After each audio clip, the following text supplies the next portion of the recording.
Nah, kita kembali di video lanjutan dari yang sebelumnya ya. Nah, terakhir kan kita udah tahu kalau trigonometri itu ada 3 ya, ada sinus, kosinus, sama tangen. Nah, masih di segitiga yang sama, segitiga siku-siku dengan sudut alfa. Kalau misalnya nih, di sudutnya itu, di sisinya itu saya kasih ukuran. Misal sisi depannya ini saya kasih ukuran 3 dan sisi sampingnya saya kasih ukuran 4. Ini kan tadi depan ya. Yang ini tuh samping. Nah, kita akan cari 3 perbandingannya. Yang pertama sinus dulu.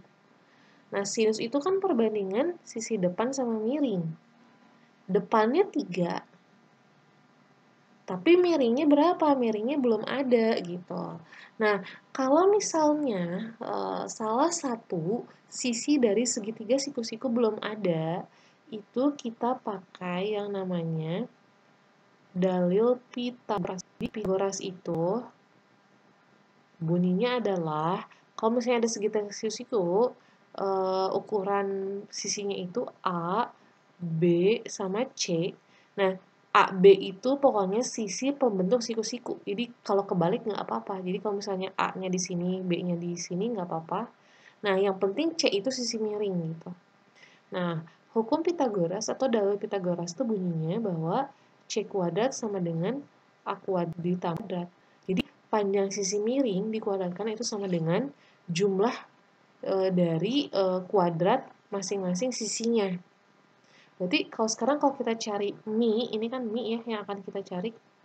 Kita cari Mi, berarti Mi kuadrat sama dengan, nah A-nya di sini 4. 4 kuadrat ditambah B-nya 3. Nah, tinggal kita hitung. 4 kuadrat itu kan 16. 16 sama dengan 25. Gitu. Itu Mi kuadrat.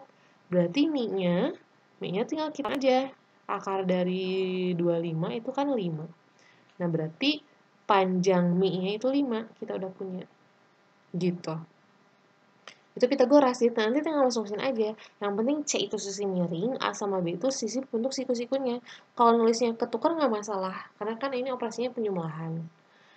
Nah, kalau misalnya nanti seiring berjalannya waktu, Pythagoras tuh udah ada triple-nya. Jadi udah hafal gitu, Pythagoras. Triple Pythagoras tuh angka pasangan. Kalau triple tuh 3.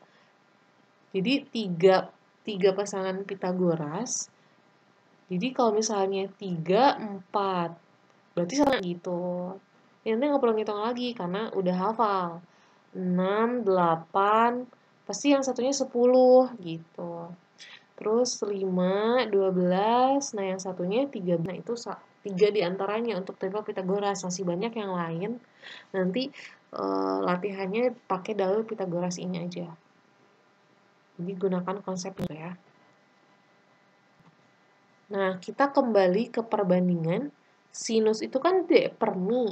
Tadi D-nya 3, nah Mi-nya kita baru dapat. Mi-nya 5. Gitu. Sekarang kosinus. Kosinus itu sami. Sa itu samping. Ini 4. Mi-nya 5. Jadi kosinus alfa atau cos alfanya 4 per 5 gitu. Nah, sekarang tangan. Tangan itu D per Sa. D-nya 3, Sa-nya 4. Jadi 3 per 4 gitu. Jadi sinus kosinus tangannya udah ada masing-masing.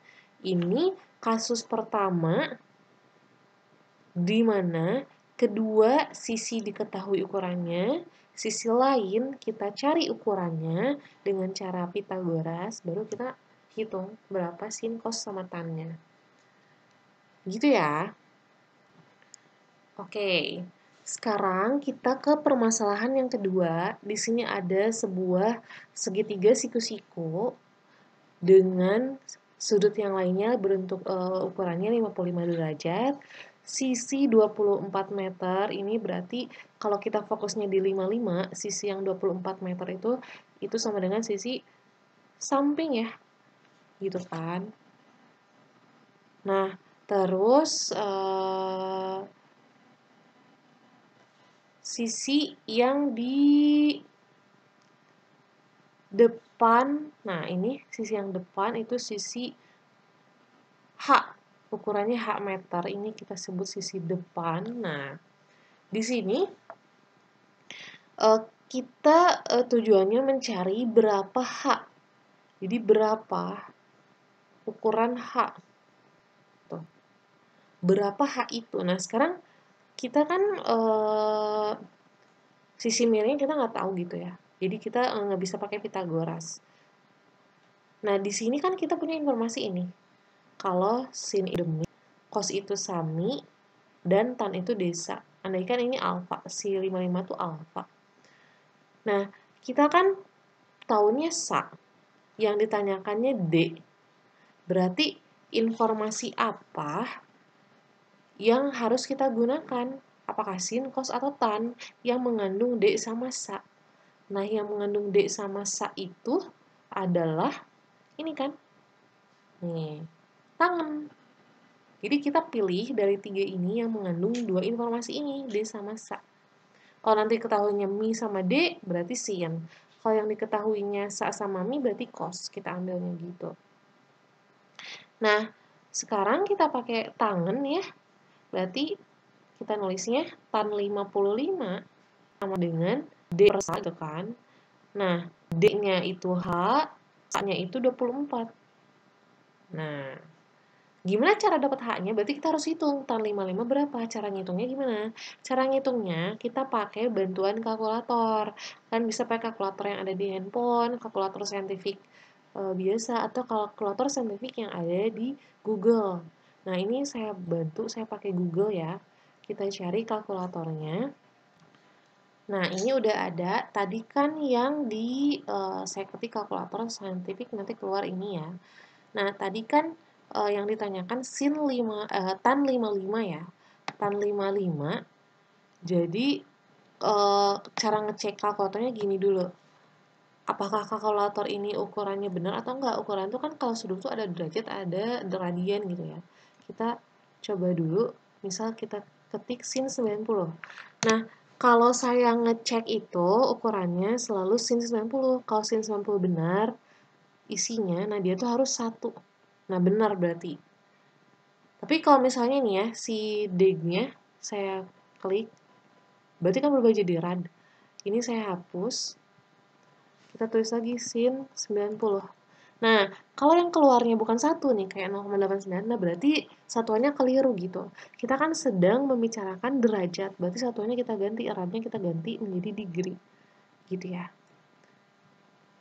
Nah, itu harus hati-hati. Nah, tadi kan yang ditanyakan tan ya. Tan. Jadi kita ketik tan 55. Berapa tan 55? Nah, tan 55 itu 1,428 atau kita sederhanakan aja ya, jadi 1,43. Nanti kita kembaliin ke sana. Nah, si 1,43 itu tan 55 itu sama dengan H per 24. Berarti kalau nyari H, berarti kan kita tinggal kalikan 1,43 kita kali dengan 24. Nah, hitungnya pakai kalkulator aja lagi ya. 1,43 kali 24 itu hasilnya. Nih, kita hitung ya. 1,43 kali 24. Nah, hasilnya ini 34,32 ya. Nah, berarti kita udah tahu ukuran H itu 34,32 meter ya satuannya. Nah, itu untuk kasus yang kedua. Jadi, kasus yang kedua ini kita tahu ukuran sudut, terus kita tahu ukuran salah satunya, dan kita cari ukuran yang lainnya. Oke, kita akan lanjut ke permasalahan berikutnya.